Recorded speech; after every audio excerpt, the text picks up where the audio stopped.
a ser amada.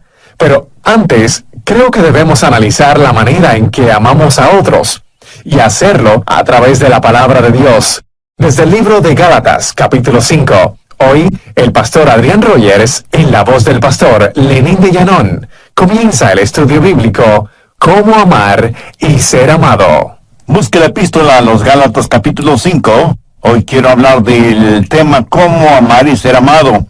En la actualidad tenemos una generación que habla mucho sobre el amor, pero francamente debo decir que es una generación que lo que menos conoce es sobre el amor. Me refiero al verdadero amor. No solo la palabra, sino que el concepto de amor es torcido, pervertido, mal usado y abusado en nuestro mundo actual. Por lo general, la gente no sabe lo que es el amor. Algunos piensan que es una emoción indescriptible, un inmenso océano de sentimientos, pero no es genuino amor. El amor, escúchame bien, el amor no es un sentimiento. Puede contener o resultar en sentimientos, pero primordialmente no es un sentimiento o una emoción. Y le voy a decir por qué. La Biblia nos ordena, escuchó, nos ordena amar. Y usted no puede ordenar a un sentimiento, piénselo. Así que la clase de amor de la cual estoy hablando no es un sentimiento, ni una emoción, ni una incontrolable pasión. No sé de dónde la gente ha sacado la idea de que el amor es algo que nos sucede, que somos víctimas del amor, que nos enamoramos y ese enamoramiento simplemente sucede como por generación espontánea. La Biblia dice, maridos, amad a vuestras mujeres. Por favor, note que esto no es una sugerencia, es una orden, porque el amor verdadero tiene que ser una decisión y una conducta. Usted puede escoger el amar, y cuando así lo hace, el amor no es primordialmente un sentimiento, sino algo que usted hace.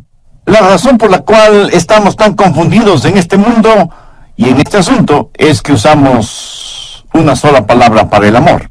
Los griegos eran más exactos y tenían varias palabras para hablar del amor. Por ejemplo, la palabra eros, raíz de palabras como erotismo, erótico, dan a entender la clase de amor que un hombre puede sentir por una mujer, y viceversa, y eso está bien. De hecho, es maravilloso, pero no es de eros de lo que estoy hablando. Aunque debemos amar a todos, no amamos a todos en forma erótica, y ni siquiera tengo que elaborar en este punto. Otra palabra griega para amor es fileo, que abarca lo que es el amor fraternal, la amistad, el compañerismo, la camaradería. En varios países del mundo hay ciudades que se llaman Filadelfia, o sea, amor fraternal. Y eso es muy positivo. Pero quiero centralizar mi mensaje en la palabra ágape, que tiene que ver con el amor divino, cómo tenerlo, cómo darlo, cómo recibirlo. Si usted quiere exhibir un diamante, lo pondrá sobre un terciopelo negro. Entonces podrá apreciar ese diamante en toda su exquisita belleza y perfección. ¿Sabe qué eso hace Dios con el amor ágape? Lo pone sobre el terciopelo negro de las obras de la carne. Veamos Gálatas 5, empezando en el verso 19. Y manifiestas son las obras de la carne, que son adulterio, fornicación, inmundicia, lascivia, idolatría, hechicerías, enemistades, celos, iras, contiendas, disensiones, herejía, envidias, homicidios, borracheras, orgías y cosas semejantes a estas. Note que todas estas cosas que el apóstol menciona son totalmente opuestas al amor. Y Pablo continúa diciendo, los que practican tales cosas no heredarán el reino de Dios. Ahora, si usted puede relacionar su nombre con esta lista, si ese es su estilo de vida, si eso es algo que usted practica voluntariamente, a menos que usted se arrepienta y busque el perdón de Dios, su camino tiene un destino final, el infierno. La palabra de Dios es completamente clara y tajante al respecto. Los que practican tales cosas no heredarán el reino de Dios. Y eso es lo que Dios dice. Esto no significa que usted como creyente no tropezará ni caerá. Pero aquí se habla de un estilo de vida, de algo que se hace voluntaria y frecuentemente. Y si usted no practica un estilo de vida cristiano, eso quiere decir que usted no es salvo. Veamos ahora los versos 22 y 23. Mas el fruto del Espíritu es amor, gozo, paz, paciencia, benignidad, bondad, fe, mansedumbre, templanza. Contra tales cosas no hay ley. Nunca habrá una ley que diga que no puede amar, que no debe ser bondadoso o que le prohíba ser humilde, ¿verdad? Pero sí hay leyes contra las obras de la carne, pero no hay leyes contra el fruto del Espíritu. Hay 9 cualidades en el fruto del Espíritu y vamos a estudiarlas tanto como nos sea posible. Pero no solo que vamos a ver el fruto del Espíritu, sino que nos vamos a examinar a nosotros mismos para saber si somos en realidad cristianos espirituales y maduros. Vivimos en una generación que habla mucho acerca de los dones del Espíritu, profecía, hablar en lenguas, sanidades. Parece que cada persona está diciendo: este es mi don espiritual, ¿cuál es el tuyo? Dios nos ha dado a cada uno de nosotros un don espiritual y necesitamos descubrir cuál es ese don y desarrollarlo y ponerlo en práctica. Pero escucha atentamente lo que voy a decir. Ningún don espiritual es señal o marca de madurez espiritual. La iglesia de Corinto fue una iglesia completamente carnal, a pesar de la práctica de dones espirituales. Si yo quiero saber cuán madura es espiritualmente una persona, jamás examino sus dones, examino sus frutos, porque la marca de la madurez espiritual no está en el don, sino en el fruto. Al describir ágape, el amor divino, debemos notar varias cosas. Primero, el amor tiene que ver con decisión y conducta. Segundo, la descripción de este amor. Tercero, el desarrollo de este amor. Y cuarto, el deseo por este fruto. ¿Qué cualidades tiene el amor ágape? ¿Cómo podemos describirlo? Y como nosotros no podemos describirlo, Dios utilizó al apóstol Pablo para que describa el amor ágape en 1 Corintios 13. El amor ágape tiene 10 cualidades distintivas, de acuerdo a 1 Corintios 13. Si en su corazón y en su vida usted tiene estas 10 cualidades, entonces usted es un cristiano espiritualmente maduro. Primero, el amor ágape es sufrido. 1 Corintios 13:4, el amor es sufrido. El verdadero amor nos capacita para ser pacientes. Si usted es una persona impaciente, si dice: amé a tal persona hasta donde pude, pero ya no merece mi amor y por eso he renunciado a seguirla amando. Mi amigo, cuando usted deja de amar, ese momento es cuando usted menos se parece a Jesucristo. La Biblia dice que Jesús, habiendo amado a los suyos, los amó hasta el fin. El verdadero amor es sufrido, paciente. Perdona 70 veces 7, pero no se contenta con perdonar 490 veces, sino que sigue perdonando y perdonando y perdonando. ¿Por qué? Porque el amor es sufrido. Segundo, el amor ágape es benigno. ¿Y ahora qué es benignidad? Es servirnos los unos a los otros. No es servirnos los unos de los otros. Si nos amáramos, ¿qué haríamos los unos por los otros? Permítame ilustrar esto en primera persona. Si usted me ama, ¿qué es lo que me daría? No me daría lo que yo merezco, sino lo que yo necesito. Veamos Lucas 6, los versos 27 y 28. Pero a vosotros los que oís os digo, amad a vuestros enemigos, haced bien a los que os aborrecen, bendecid a los que os maldicen y orad por los que os calumnian. ¿Qué debemos hacer por nuestros enemigos? Amarles, ayudarles, ser bondadosos con ellos, orar por ellos. Y algunos de ustedes estarán pensando: pastor, yo no puedo hacer eso ni siquiera por mis amigos, menos lo voy a hacer por mis enemigos. Permítame hacer una pregunta. ¿Alguna vez lo ha tratado siquiera? Si alguien le ha hecho daño, ¿ha tratado usted de hacerle un bien? En otras palabras, ¿es usted para esa persona una bendición? Porque eso, mi amigo, es el amor ágape. Tercero, el amor ágape es sincero. El verso 4 dice: el amor no tiene envidia. Si usted es una persona envidiosa, celosa, es porque no ama a la persona que envidia o que cela. Si usted me envidia o yo le envidio, es porque ambos queremos las cosas que el otro tiene. Si yo quiero algo que es suyo, no me regocijaré de que usted lo tenga. Eso no es amar con sinceridad. así como no lo es que me disguste sobremanera cuando usted es alabado, cuando considero que su ganancia es mi pérdida. ¿De qué amor sincero podría estar hablando? El amor verdaderamente sincero se regocija cuando los demás son bendecidos y prosperados. Cuarto, el amor ágape no es jactancioso, más bien le capacita para que sea humilde, para que no sea vanidoso ni prepotente, ni mire a los demás por encima del hombro. La Biblia dice que no debemos considerarnos más que los demás. Busque Proverbios 21:4. Altivez de ojos y orgullo de corazón y pensamientos de impíos son pecado. El orgullo y el genuino amor no pueden habitar en nuestro corazón al mismo tiempo. No podemos ser vanidosos y bondadosos a la misma vez. Una persona llena de egoísmo y orgullo jamás puede ser una persona llena del amor ágape. Sabe que las personas orgullosas son además argumentativas. La Biblia dice que solo por el orgullo viene la contención. ¿Sabe cuál es el problema en los hogares cuando hay argumentos y contenciones? Que se están enfrentando nuestros egoísmos y nuestros orgullos, y ninguno quiere perder. Quinto, el amor ágape es considerado. Verso 5. No hace nada indebido. ¿Sabe lo que eso significa? Significa que el verdadero amor es cortés, gentil. Cuando una persona hace lo indebido es una persona tosca, ruda. Y todos conocemos a personas así, ¿no es cierto?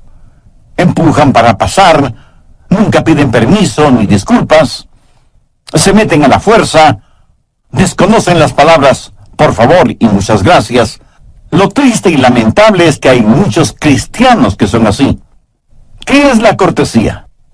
Pues no es nada más que la demostración del amor en las cosas pequeñas o aparentemente insignificantes. ¿Y quién no tiene amor en las cosas pequeñas? ¿Cómo podría tenerlo en las cosas grandes? Cuando usted encuentra a una persona ruda, tosca, tenga la seguridad de que ha encontrado a una persona que no conoce el amor. Una persona que no puede ser el reflejo del Señor Jesucristo, quien fue humilde y gentil, y siempre pensó primero en los demás. Sexto, el amor ágape es un amor que se niega a sí mismo. Mire lo que dice el verso 5. No busca lo suyo. Nunca dice, yo primero, o yo conozco mis derechos. Escúcheme, cuando usted oye a una persona decir que conoce sus derechos, tenga la seguridad de que no está hablando motivada por el amor. Permítame decir una cosa muy importante. Cuando usted recibió al Señor Jesucristo y fue salvo, usted perdió todos sus derechos. Porque ¿qué derechos tiene una persona muerta? Usted está crucificado con Cristo. Ha sido comprado por un precio. Ahora pertenece a Jesucristo. Y ahora sus derechos son los derechos de Jesús. Y Él es quien le ordena amar.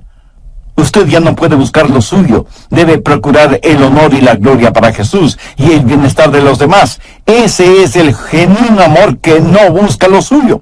Un muy consagrado siervo de Dios alguna vez dijo, cuando usted enseña a alguien sus derechos, tendrá una revolución.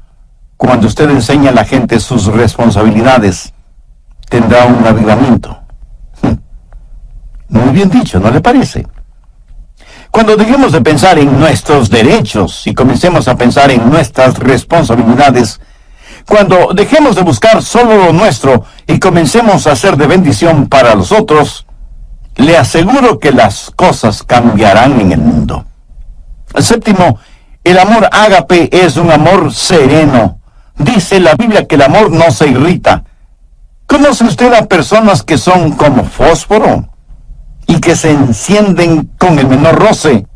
Con la más insignificante provocación explosionan, afectando a todos y a todo a su alrededor. Y luego dicen, no quise hacerlo, lo siento. Lo bueno es que se me pasa pronto. Eso podrá ser cierto, pero hay cadáveres a su alrededor. Un huracán o un terremoto es solo cuestión de segundos, y sin embargo, mire toda la devastación que dejan. Uno no pierde el temperamento así porque sí.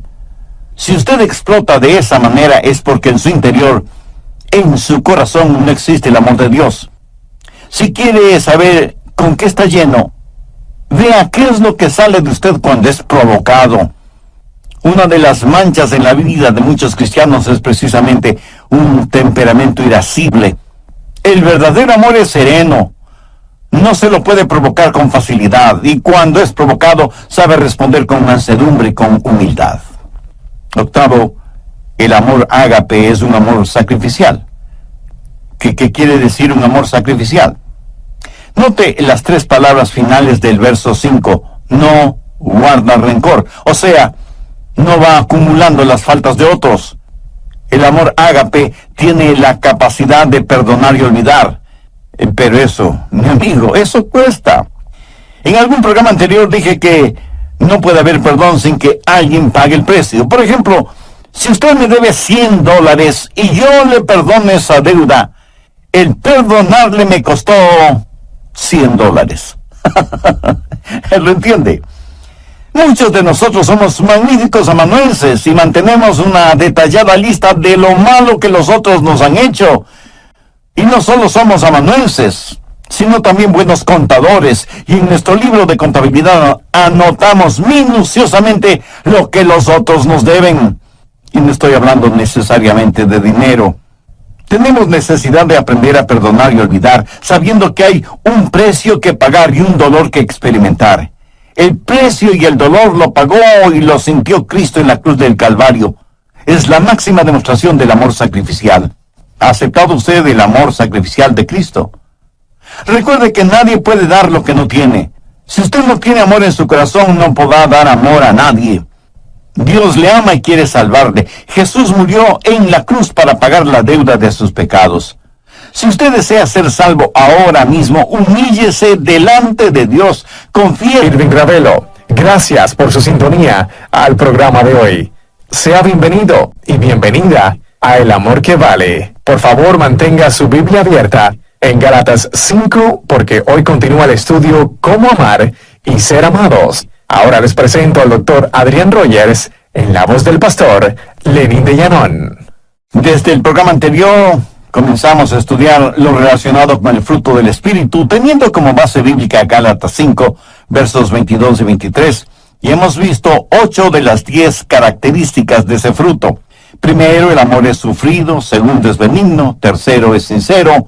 Cuarto, no es jactancioso. Quinto, es considerado. Sexto, se niega a sí mismo. Séptimo, es sereno. Y octavo, es sacrificial. Espero que tenga su Biblia y cuaderno de notas a la mano para sacar el máximo provecho de este estudio bíblico. Bien, prosigamos. Noveno, el amor ágape es un amor justo. Verso 6 dice, no se goza de la injusticia. Eso quiere decir que cuando alguien peca o fracasa o hace algo equivocado, usted no se alegra por eso. Más bien debería llorar y orar por esa persona. ¿Sabe usted que el chisme es un pecado? ¿Por qué? Porque la persona chismosa se regocija en su iniquidad. Cuando escuchan algo negativo acerca de otra persona, casi no pueden esperar para contárselo a otras personas. Se parecen a la mujer que dijo, mi lema es, nunca digas algo acerca de otra persona, a menos que sea algo que valga la pena chismearlo. Y aunque por lo general creemos que las mujeres son las chismosas, permítame decirle que conozco hombres que son chismosos. Se regocijan y parece que hasta aman la chismografía. Son diseminadores de malas y falsas noticias. Se regocijan de la injusticia. Ahora escúcheme, no estoy diciendo que debe hacerse el desentendido frente al pecado, porque eso es imposible. El pecado tiene que ser enfrentado. Pero no se regocije de la injusticia.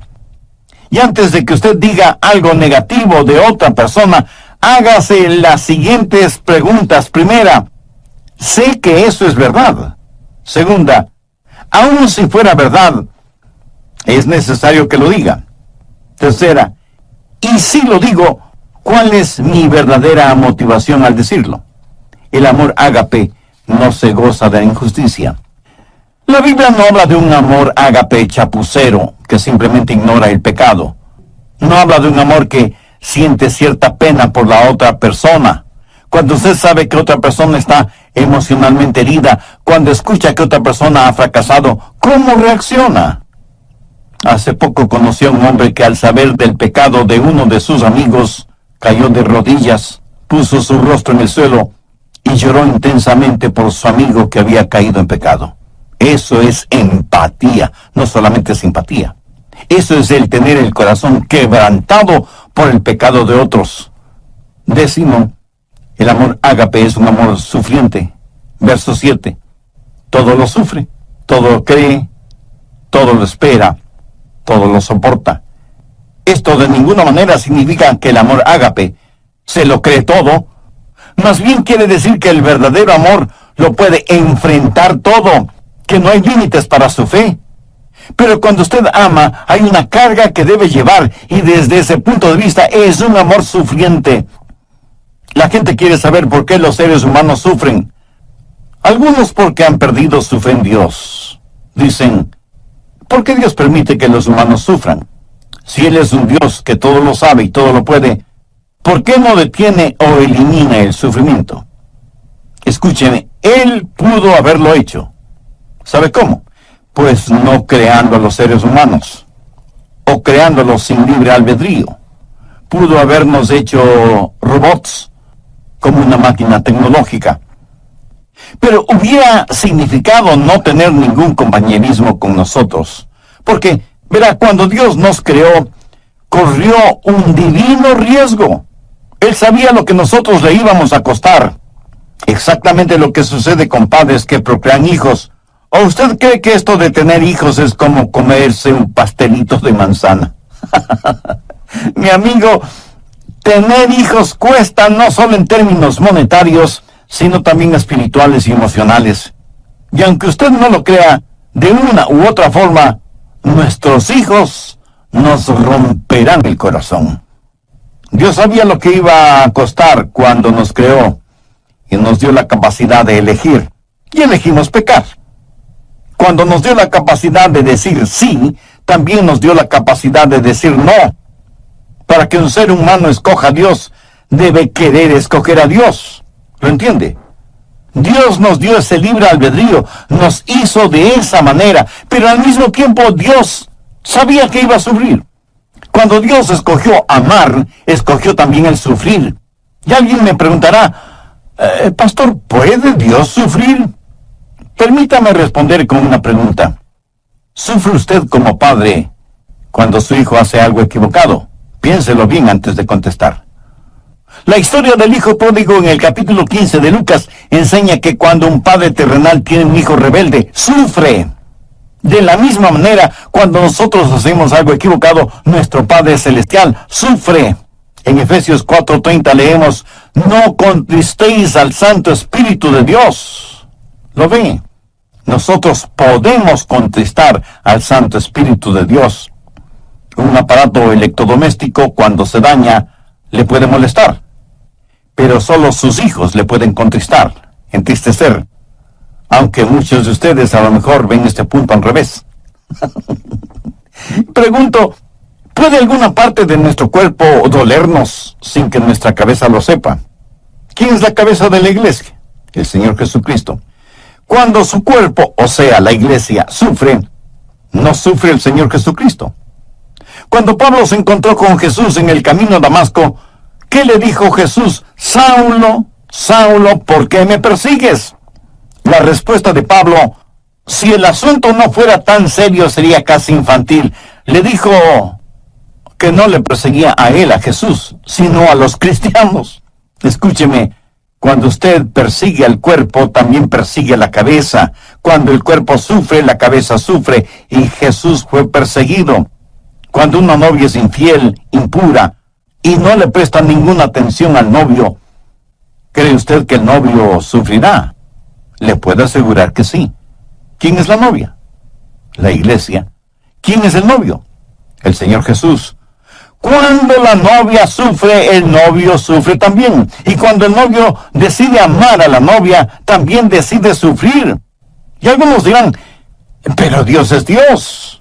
Él no tiene que sufrir.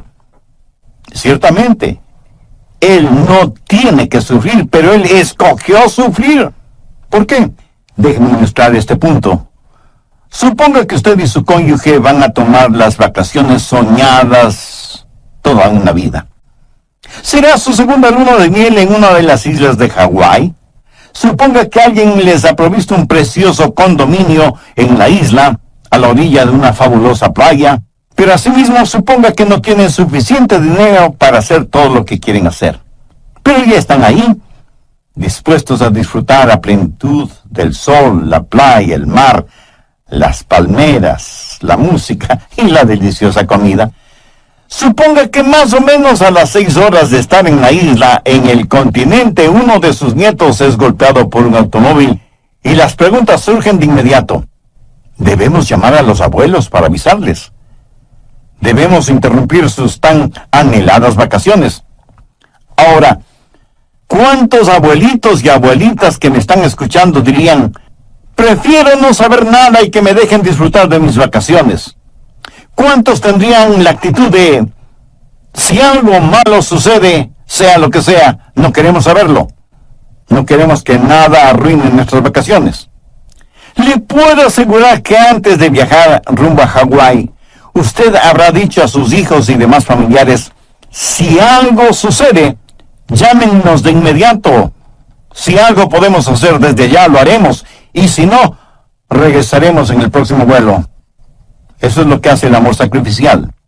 O deben estar por encima de nuestras satisfacciones personales.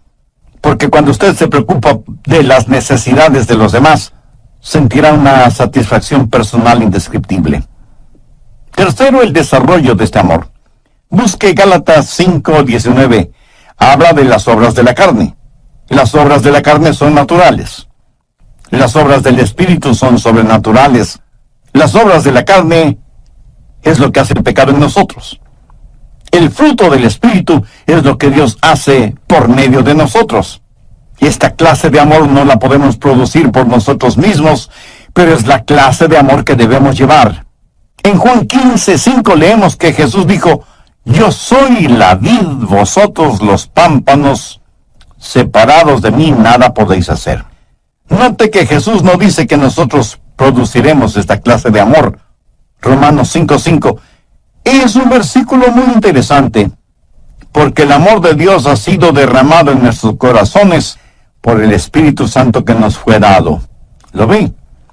Aquí se está hablando de un amor sobrenatural, el amor que proviene de la vid, se esparce en los pámpanos y produce el fruto. ¿Lo entiende?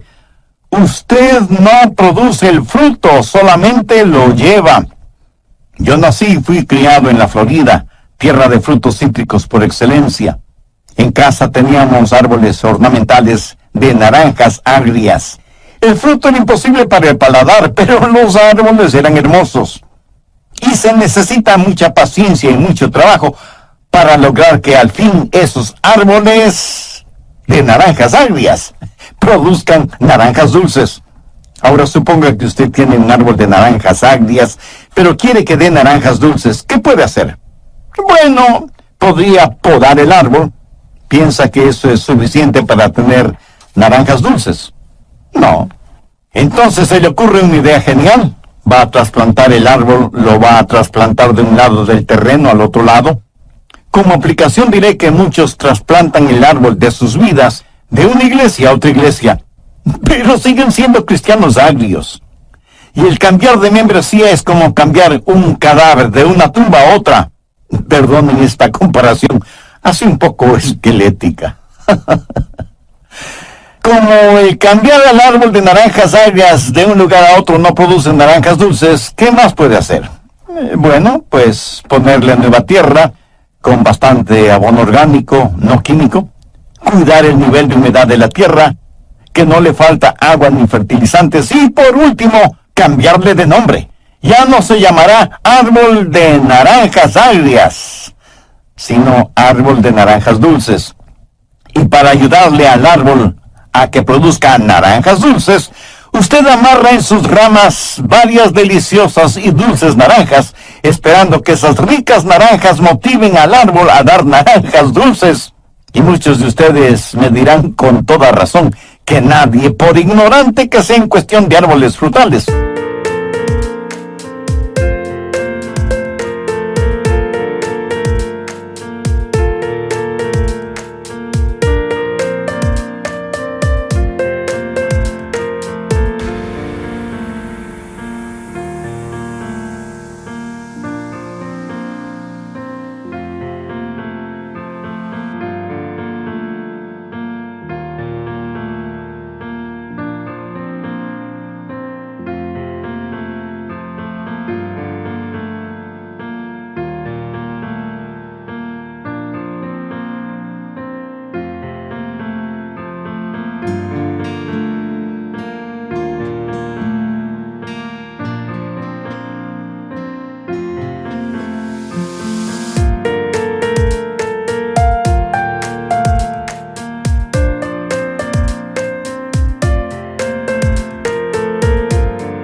haría una tontería así. Mi amigo, no es asunto de trasplante, ni asunto de podar el árbol, ni de fertilizarlo, ni de cambiarle de nombre, ni de amarrar en sus ramas buenos frutos, que solo serán decorativos.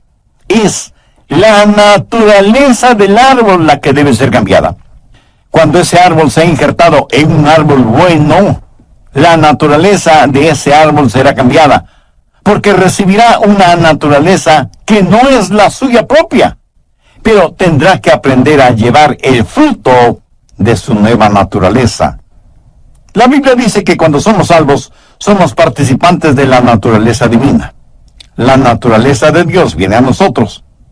Pero esta es la clase de amor que no es el fruto de las obras de la carne, raíz de amargura, sino que es el fruto del Espíritu, es la naturaleza del Dios Todopoderoso que ha sido injertada en usted, en mí, en nosotros. Cuarto, el deseo por este fruto. ¿Para qué sirven las frutas? Pues para comérselas, la fragancia extraordinaria. Uno puede reconocer una fruta solo por el olor, aún antes de mirarla o palparla. Imagínese ahora la bendita fragancia del fruto del Espíritu. ¿Sabe lo que el mundo necesita este mismo momento? Algunos de inmediato me dirán, el mundo necesita paz, bienestar económico, buena salud, progreso científico, etcétera, etcétera. Y aunque todo eso es verdad, el mundo lo que más necesita, sin embargo, es la realidad del fruto del Espíritu. Esa es la única manera de amar y ser amado. Cuando usted permita que el Señor habite en su humanidad y demuestre su deidad a través suyo, no será un amor humano el que usted exhiba, sino que será un amor divino. No será su vida la que viva, sino la vida de Jesús en usted. Su vida tendrá la fragancia de nuestro Señor Jesucristo. Anote al margen Efesios 5:2. Andad en amor, como también Cristo nos amó y se entregó a sí mismo por nosotros, ofrenda y sacrificio a Dios en olor fragante. ¿De dónde sale todo ese fruto? De una semilla muy pequeña. ¿Cómo es que se esparce el cristianismo? Cuando entendamos que la semilla está en el fruto, cuando empecemos a vivir Gálatas 5:22 y 23, más el fruto del Espíritu es amor, gozo, paz, paciencia, benignidad, bondad, fe, mansedumbre, templanza, entonces empezaremos a reproducirnos. Permita que el Espíritu de Dios hable a su corazón ahora mismo. Usted puede ya ser salvo, pero ha caído, ha tropezado, y se ha vuelto tan carnal que ha dejado de llevar su fruto espiritual. En Lucas 6, versos 44 y 45 leemos, porque cada árbol se conoce por su fruto, pues no se cosechan higos